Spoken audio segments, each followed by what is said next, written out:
Hola, ¿qué tal? Soy el doctor Hernán Sepúlveda, pediatra neumólogo del Hospital Luis Carlos Maquena y académico de la Universidad de Chile, y quiero hablarles hoy día sobre insuficiencia respiratoria.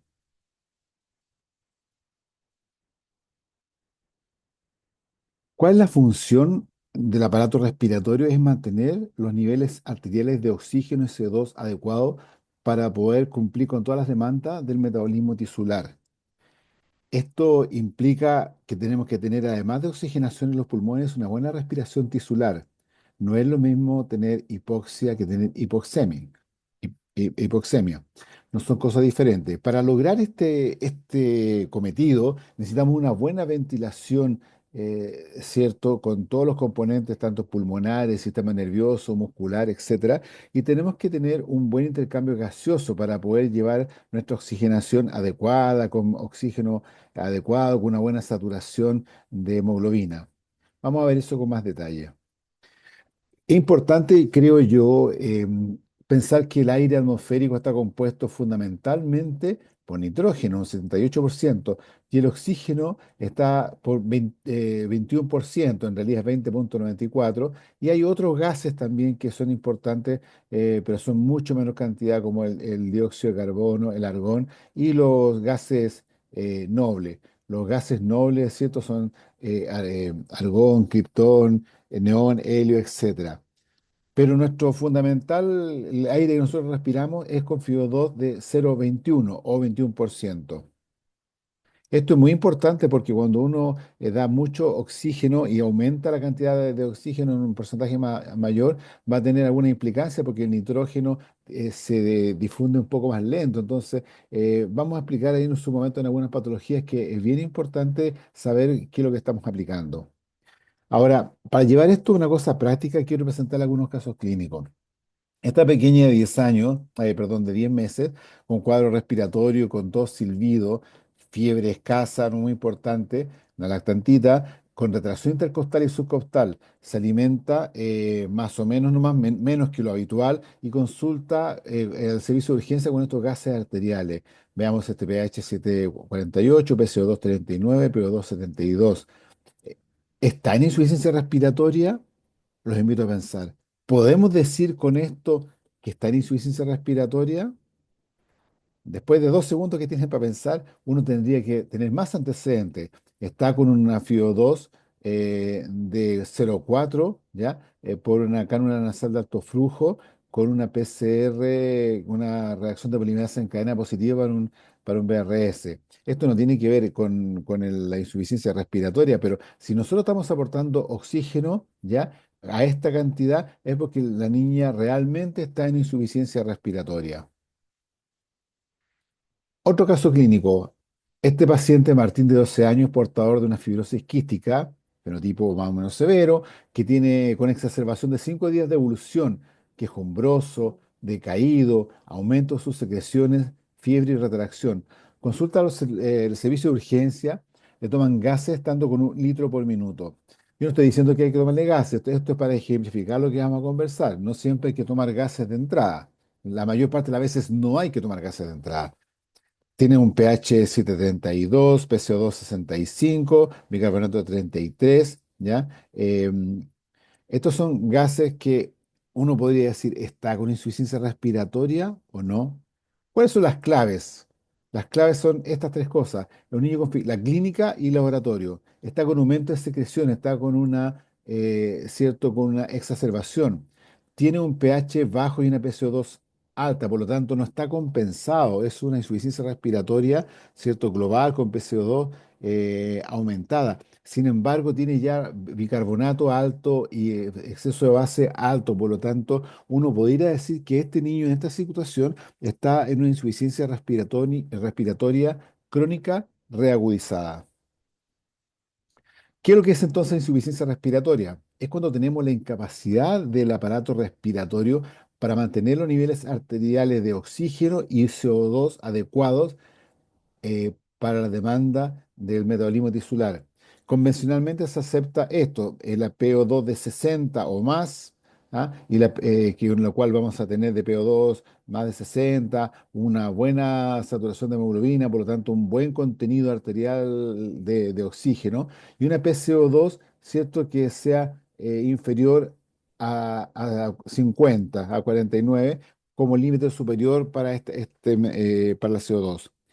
Ahora, es muy importante que nosotros cuando hacemos esta definición, de oxígeno y adecuado es respirando aire ambiental.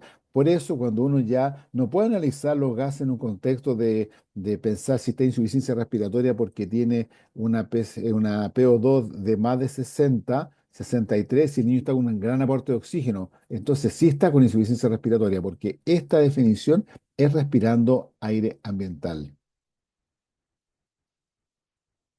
La insuficiencia respiratoria es un reflejo de la función del pulmón y no representa necesariamente la respiración tisular. Por ejemplo, en el caso de un shock, ¿cierto?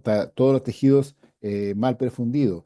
Es diferente considerar que una hipoxemia es la falta de oxígeno en la sangre, pero la hipoxia es en los tejidos, en la economía, donde realmente nos interesa al final de cuentas. Y eso tiene que ver con el gasto cardíaco y con la hemoglobina. Existen, cuando hay cierto, algunos de estos fenómenos, compensaciones como aumento de la frecuencia cardíaca, poliglobulia, para tratar de compensar cuando esta es más o menos lenta.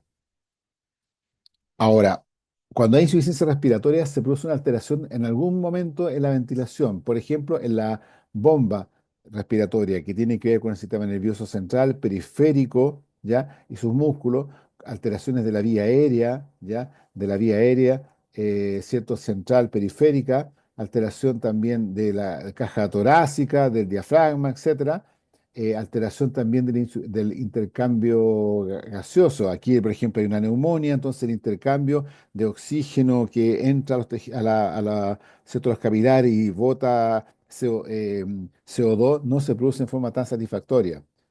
Por lo tanto, cuando se producen insuficiencia respiratoria, en algunos esto puede fallar. La bomba, la vía aérea, el intercambio gaseoso. ¿Cómo clasificamos la insuficiencia respiratoria? Bueno, desde el punto de vista gasométrico, en insuficiencia respiratoria global o hipercápnica, en que obviamente tiene una PO2 baja, baja el oxígeno, y una PCO2 alta. Si no hay PO2, no hay insuficiencia respiratoria, si no hay PO2 baja. Entonces, pero la clave está en el aumento de la CO2. Esto, por ejemplo, con una hipoventilación alveolar o una extensa alteración de la relación ventilación-perfusión. Vamos a entrar un poco en eso también, qué es cómo verlo. Y también podemos clasificarla desde el punto de vista de la insuficiencia respiratoria parcial o hipoxémica, que también se llama hipoxémica, en que la PO2 es baja porque hay insuficiencia respiratoria y la PCO2 puede ser normal, ¿ah?, o disminuida, normal o disminuida. Lo más habitual es que un paciente sea parcial, que está disminuida porque está tratando de compensar, de hiperventilar. Esto en alteraciones BQ que no han llevado al paciente aún a una fatiga o alteraciones de la difusión. Otra manera de clasificar la insuficiencia respiratoria es según la velocidad de instalación. Tenemos insuficiencia respiratoria aguda, en que las reservas están intactas, pero no hay tiempo para los mecanismos de compensación, por ejemplo, mecanismo de compensación renal. O insuficiencia respiratoria crónica, en que hay una pérdida paulatina de la función, que empiezan aumentos de los mecanismos de compensación, poliglobulia, bicarbonato, etcétera, del sistema renal. Y la que nosotros en el hospital nuestro vemos con más frecuencia es la insuficiencia respiratoria crónica reagudizada, en que hay una pérdida brusca del equilibrio y es que más difícil de compensar porque el paciente tiene menos reserva. Otro caso clínico. Esta es una niña ya de 6 meses y 23 días que está institucionalizada en la Casa Nacional del Niño. Tiene antecedentes de 3 hospitalizaciones por neumonias virales con componente obstructivo importante. En tratamiento con budesonida, 400 microgramos al día, o sea, un puff cada 12 horas de 200 microgramos. Se ha estudiado con un test de sudor siempre negativo, siempre se busca alguna causa secundaria. Eh, la historia de 4 días de tos, coriza y fiebre. A su ingreso se evidencia apremio respiratorio importante, polimneica, 70 por minutos, muy obstruida a la ocultación pulmonar, gases con fibros de 21. ¿Podemos decir que está en insuficiencia respiratoria? Veamos, tiene un pH de normal, tiene PCO2 baja, ¿Por qué está baja? Porque está tratando de compensar, está obstruida, está tratando en lo posible, ¿cierto?, de salir adelante. Pero tiene una PO2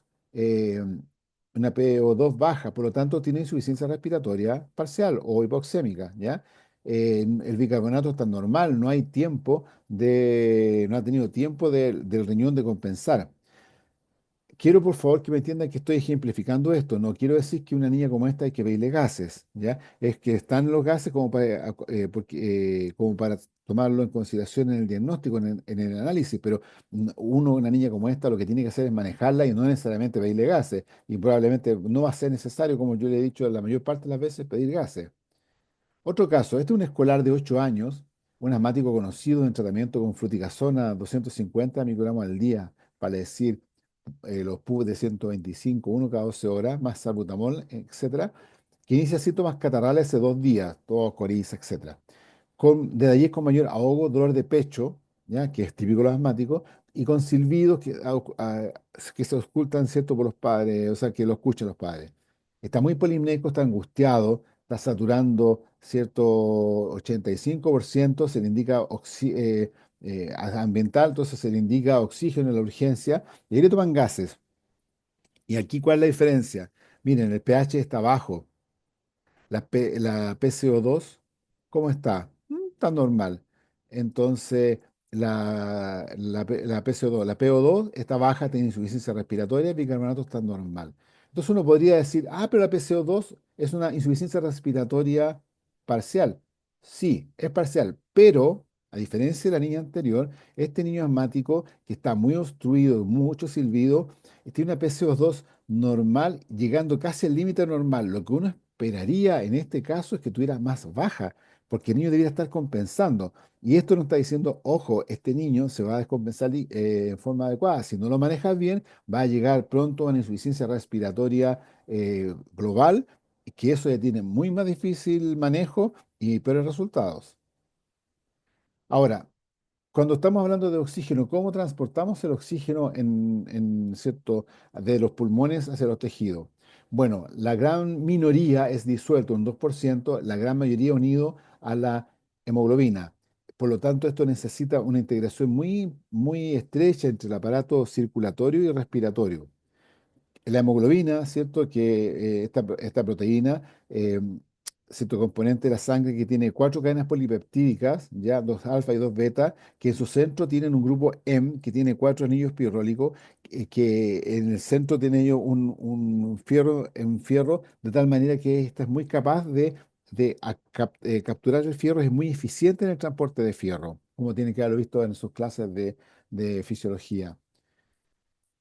Para analizar esto, lo increíblemente es cierto que el oxígeno disuelto, que es cuando uno mide que es un 2%, el oxígeno que uno mide en los gases, que es la menor cantidad, pero es la que determina cómo es la forma de la curva de disociación de la hemoglobina, en la cual cuando nosotros medimos gases, estamos midiendo esto, no estamos midiendo esto, no estamos midiendo la la curva de disociación de la hemoglobina. Medimos la PO2 y eso nos va a determinar más o menos el transporte de oxígeno, cómo estamos. Y aquí nosotros tenemos, por ejemplo, hay zona vertical, ¿ya? En que pequeños cambios en la PO2 van a significar grandes cambios en la saturación de hemoglobina, de oxígeno de hemoglobina con oxígeno. Sin embargo, si nos acercamos a la parte ya horizontal, por más que le metamos más oxígeno, ya la hemoglobina va a estar completamente saturada y por lo tanto el transporte general del oxígeno no va a aumentar mucho más. Por lo tanto, esta parte es importante. Por eso aquí más o menos está el 60, porque al bajar de la PO2 de 60, ya los cambios van a ser muy dramáticos en cuanto a la cantidad de oxígeno que podamos transportar, porque la saturación de hemoglobina va a ser muy baja. Esta curva de disociación de la hemoglobina se puede en forma clínica, ¿cierto?, ver que se puede desviar hacia la derecha, por ejemplo, con alza de temperatura, con fiebre, con acidosis, ya con aumento del 2,3-difosfoglicerato, que presente en las hipoxemias crónicas y va a favorecer la entrega a los tejidos. Y si la podemos desplazar a la izquierda, si tenemos con una disminución del PCO2, una alcalosis, un aumento del pH, alcalosis, con la disminución del 2,3-difosfolicerato que podría ser dado, por ejemplo, por transfusiones masivas, y va a interferir, ¿cierto?, con la descarga hacia los tejidos, como que lo que pasa en el pulmón y lo primero es lo que más pasa a los tejidos, en la economía. Esos son cómo transportamos el oxígeno. El transporte del CO2 se transporta de tres maneras: de solución física, que es un bajo porcentaje, ¿ya? También con los grupos carbamínicos, de los cuales lo principal es la hemoglobina dentro de estas proteínas que están en la sangre, pero fundamentalmente, como vemos acá, se transporta como bicarbonato, ¿ah? Bicarbonato que dependiendo de la fase puede ser entre 90 al 60% si está en la fase de arterial o en la fase de arteriovenosa. Este transporte de bicarbonato va a jugar un rol muy importante en la regulación ácido-base, que es una variable vitales de la economía. Ahora, ¿cuáles son los mecanismos fisiopatológicos de la insuficiencia respiratoria? Bueno, son los que están señalados acá: las alteraciones de la relación ventilación-perfusión, el chant intrapulmonar, la hipoventilación, alteración de la difusión y disminución de la fracción inspirada de oxígeno. ¿Mm? La alteración BQ, por ejemplo, una gran neumonía, ¿cierto? En que ¿cierto? Una neumonía no llega hasta con secreciones, el alveolo está ocupado, pasa los vasos y no logran captar el oxígeno. Por lo tanto, tenemos un mecanismo ante una eh, ventilación, perfusión baja, ¿ya? Porque el numerador es que está disminuido, que se produce la hipoxemia. Va a haber una vasoconstricción pulmonar importante y un aumento de la ventilación alveolar, ¿m? Para tratar de compensarlo. Es la alteración de la función. Esto es por lejos lo más frecuente en pediatría. Lo vemos en la neumonía, en la crisis de asma, en los recién nacidos, en las membranas hialinas, etcétera. La alteración de la relación ventilación-perfusión. Cuando no es tan severa, el niño va respondiendo, ¿cierto? Ay, perdón, aumentando ¿cierto?, la ventilación alveolar, ¿ya? Y por eso va a tener la PCO2 baja, pero cuando ya se está llegando a su máxima posible compensación y no lo logra, va a aumentar la PCO2 y ahí se viene la catástrofe. Aquí le muestro una imagen de una neumonía clásica. En el chat intrapulmonar, por ejemplo, con una cardiopatía como la que está señalado acá, es cierto, la sangre desde el lado derecho se va al izquierdo sin pasar por la oxigenación. Por ejemplo, en este caso del derecho al izquierdo por una tetralogía Fallot, entonces va a producirse un chat que es como fácil de entender porque esta sangre no va a participar del intercambio gaseoso que hemos descrito. ¿Ya? Tenemos que considerar que igual hay un chat fisiológico menos de un 10% por algunas arterias bronquiales y las venas de Tevesio, que lo pueden buscar, pero no vale la pena que profundizamos en eso. ¿M? Em, en la hipoventilación, por ejemplo, con drogas, con anestésicos, intoxicación barbitúrica, etcétera, ya está demostrado, ¿cierto?, que la PCO2 equivale a la ventilación alveolar. Es un buen reflejo por esta fórmula que está señalado acá. Entonces, cuando empieza la PCO2 a aumentar, o sea, va a decir, disminuye la ventilación, baja la saturación ¿cierto?, de oxígeno por la hemoglobina y, por supuesto, baja la PO2. La hipoventilación, un TEC también, por ejemplo, una anestesia, un medicamento, drogas, etcétera. En las alteraciones de la difusión, las alteraciones de la difusión se producen, ¿cierto? Porque el glóbulo rojo que tiene que pasar por la membrana alveolo-capilar eh, mm, está dificultado porque hay un grosor importante, por ejemplo, en el caso de una fibrosis pulmonar idiopática. Afortunadamente, eso no es algo muy frecuente en pediatría, la vemos un poco. ¿Por qué difunde un gas? Difunde ¿cierto?, a través de una membrana inversa, directamente proporcional al área y indirectamente proporcional al grosor. Cuando esto está engrosado, ¿cierto? Y a la diferencia de presiones de un lado y del otro de la membrana con un coeficiente que está dado, ¿cierto?, por la solubilidad y el peso molecular. Por ejemplo, el oxígeno es muy difusible, ¿ya? Es muy difusible, el nitrógeno no. Si yo doy a un paciente aire, y el niño está resfriado en un postoperatorio, por ejemplo, de una cirugía abdominal, está con secreción, está resfriado. Entonces, si el niño tiene mucho oxígeno, si hay un tapón mucoso que obstruye la vía aérea, el aire que está distal ya le va a costar eh, eh, digamos, difundir a través de la membrana capilar para formar una telectasia. Pero si no hay aire, porque el aire tiene, yo le decía, 78% de nitrógeno, pero si hay oxígeno 100%, ese oxígeno que es muy difusible rápidamente va a difundir y si está tapado el bronquio, se produce una telectasia. En general, esto se produce el oxígeno no es muy problemático en general, el CO2 es mucho más difusible que el oxígeno incluso, ¿ah? Entonces, esta es una de las maneras como podemos tener otra causa, ¿cierto?, de mecanismo fisiopatológico de hipoxemia. Ahora, no les hablé de la FIO2, pero en general, ¿cierto? Eso, por ejemplo, la mal de altura. No es que disminuye la presión inspirada de oxígeno que la disminuye. La FIO2 siempre va a ser la misma. Si estamos en la costa, ¿cierto? 0,21 y si estamos en la punta del Everest, 0,21. Lo que pasa es que la diferencia es la presión. Y la presión determina la presión de oxígeno inspiratoria, ¿ya? Y determina la presión alveolar, por lo tanto, por eso se produce la hipoxemia en las alturas, la mal de altura, por ejemplo.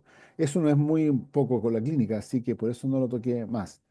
Ahora, ¿cómo hacemos la evaluación de respiratoria, ¿cierto? Clínica de la función respiratoria? La frecuencia cardíaca, tenemos que fijarnos si el paciente está con taquicardia, si tiene una respiración irregular, que no significa que está agotamiento. Esto no es una cosa independiente, eso es todo relacionado, porque al tiro yo me salto al frente, digo nivel de conciencia y la respuesta a estímulo. El sensorio me dice mucho cómo si el niño está bien oxigenado, me dice mucho si está bien hidratado, cómo está la hemodinamia, el nivel de conciencia es muy importante.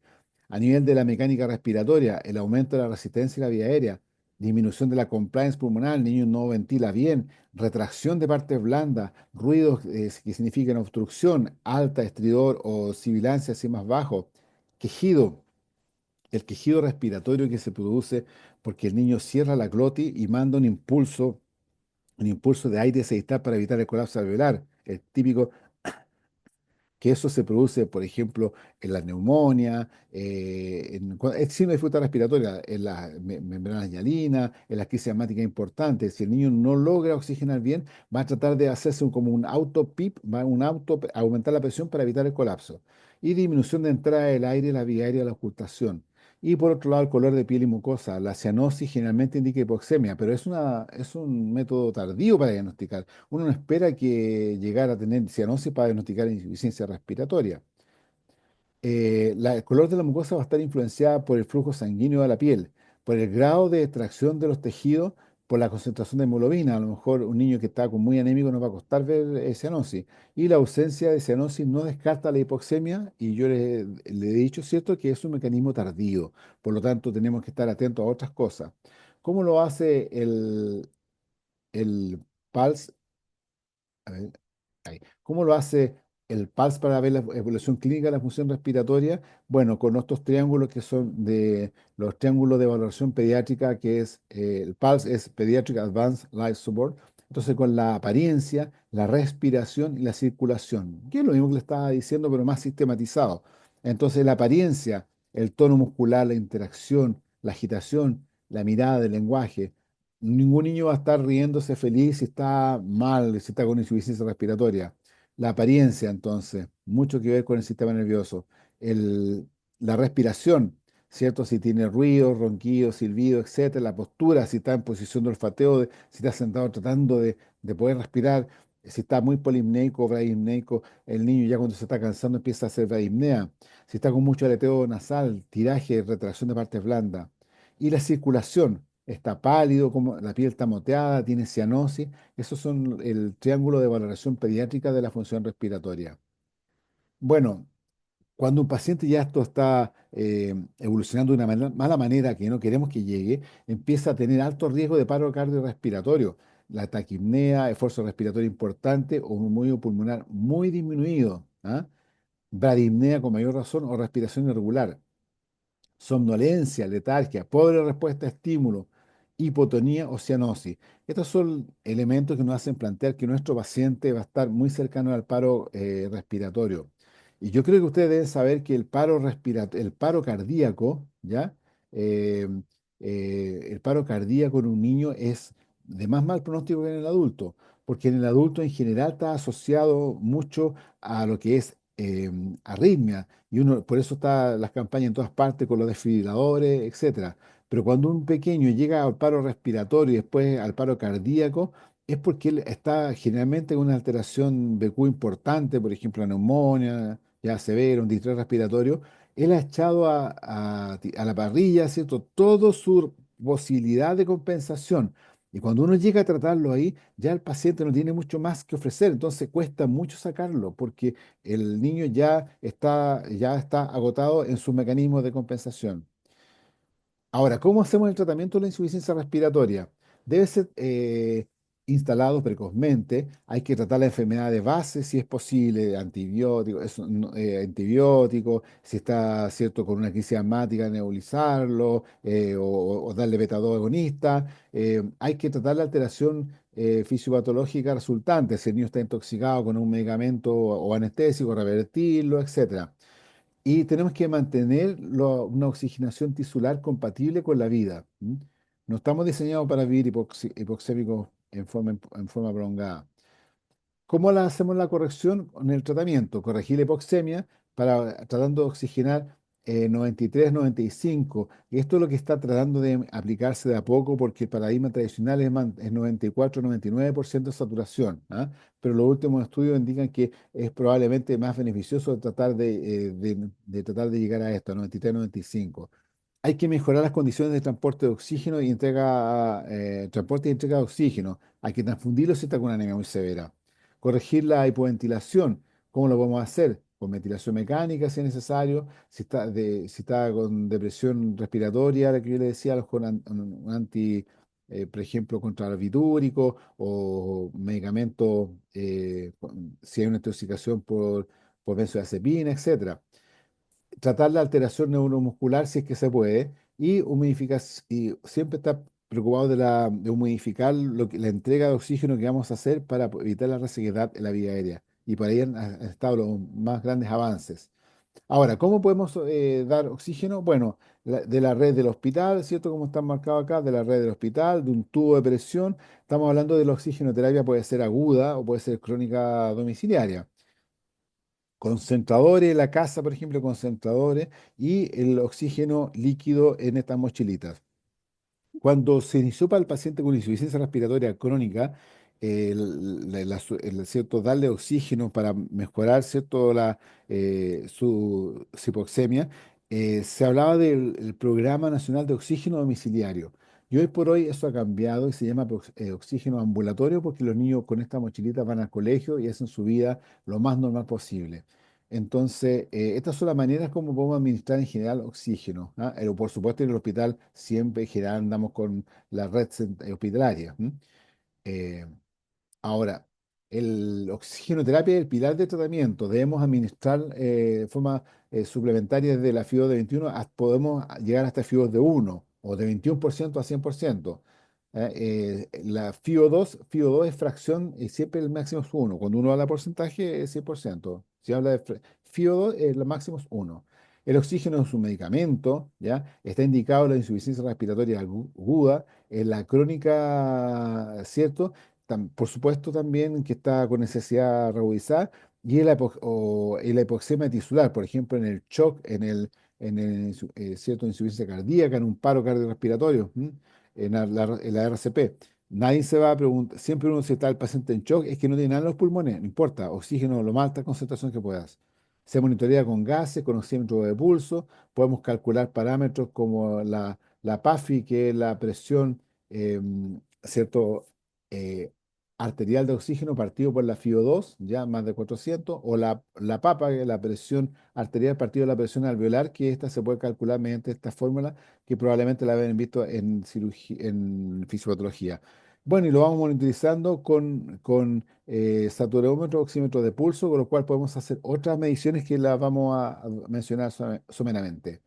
Entonces, ¿cómo podemos administrar el oxígeno? Bueno, con catéteres nasales, que son estos pequeñitos que se colocan en la nariz, nasales, perdón, las nariceras, catéteres nasofaringios. Nosotros a veces cuando hacemos un procedimiento como una broncoscopía, ponemos un catéter nasofaringio para poder oxigenarlo mientras ocupamos la otra naricera.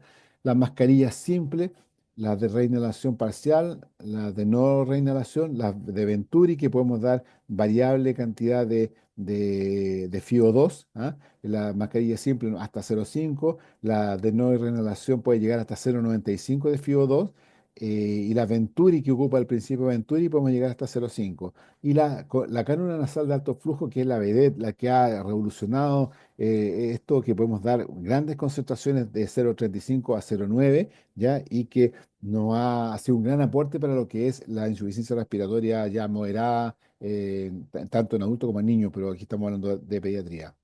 Entonces la oxigenoterapia, el niño está con la naricera habitual que está conectada y uno mide el flujo en la red central lo que le está aportando. La mascarita simple, tienda facial, que es poco probable que la conozcan, pero existen. Y el Venturi que tiene que ver usando el principio Venturi, que puede ser una alternativa sobre todo en niños más grandes. Esto obviamente estas últimas no son para lactantes, ¿ya? Y es cierto con el principio Venturi que uno puede regular la cantidad de FiO2 que va a entregar, ¿no es cierto? Nunca más de 0,5. Las mascarillas de reinhalación parcial y de no reinhalación que nos pueden dar concentraciones altas. Y como yo le decía, esta es la vedette, es que un paciente con esta nariz de alto flujo, ya que da, digamos, alto flujo, como su nombre lo indica, en que hay una fuente de los gases que un mezclador, lo humidifica, el paciente bien tolerado y está indicado, es cierto, ya ha demostrado una gran cantidad, una gran eficiencia en algunas patologías como la bronquiolitis, por ejemplo, y muchas otras, y que es la vedette y que es lo más indicado que hay cuando hay una paciente que tenga cierto compromiso un poco más que leve en la vía de la insuficiencia respiratoria. ¿Cuáles son las limitaciones del oxímetro de pulso? Bueno, las limitaciones técnicas, movimiento, que esté el niño choqueado, disminución de la perfusión, que hay una anemia muy importante, que haya presencia de otras hemoglobinas, ¿cierto? Como la metahemoglobinemia o la carboxihemoglobina. Si ustedes saben que si hay una intoxicación por monóxido de carbono, eso no nos va a servir la saturometría porque va a estar muy bien saturado, pero no va a ser con oxígeno, va a ser con monóxido de carbono, por lo tanto ahí no nos sirve. ¿Cómo podemos evaluar, cierto, con gases cuando un paciente ya está más severo, por lo menos moderado a severo? Es con lo que yo le decía, la PAFI, ¿ah? Entre 300, digamos más de 300, 300, 200 leve, moderado y severo. Pero hay una otra relación que es la saturación partícula FiO2, que se llama la SAFI, que están aquí los valores indicados acá. Con esto nosotros podemos evaluar más o menos, es un elemento más de cómo poder evaluar al paciente cuando está indicado, sobre todo cuando está con esta cánula nasal de alto flujo. Y esto se ha visto que en general, si es leve, tiene una sensibilidad mayor que si es moderada la insuficiencia respiratoria, pero podemos ver que si tiene una SAFI entre 260 y 180, hablamos de una insuficiencia respiratoria hipóxica moderada, ya que puede tener, ¿cierto?, la PC2 normal o incluso disminuida para tratar de compensar. Y que si la SAFI tiene menos de 180, ya habla de gravedad. Y en general, si uno mantiene una SAFI de 189 a la 2 horas, por ejemplo, de una ventilación mecánica no invasiva, es un factor de predictor de fracaso que lo más probable es que vamos a tener que llegar a hacer ventilación mecánica invasiva. Esta, la SAFI, ¿cierto? Es una evaluación económica, continua, no es invasiva y podemos, ¿cierto?, ir siguiendo a nuestro paciente, cómo va, cómo está el grado de hipoxemia, etcétera, y esto nos va a ir haciendo tomar mejores decisiones. Por lo tanto, la evolución natural desde un paciente que está estable a que tenga dificultad respiratoria, en que va a tener tejido, retracción, etcétera, va a evolucionar, puede evolucionar hacia una insuficiencia respiratoria, ya que puede ser inicialmente solamente hipoxémica, después global y hipoxémica hipercápnica, y puede llegar a la insuficiencia cardiorrespiratoria y al paro. ¿Cómo podemos evitar esto? Claro, inicialmente con el manejo, bueno, de la patología de base, con ventilación no invasiva, así con oxígeno en esta parte, con oxígeno normal, con naricera, etcétera, con mascarillas simples. En esta parte ya tenemos que actuar con ventilación no invasiva o con CNAF o con la ventilación mecánica invasiva.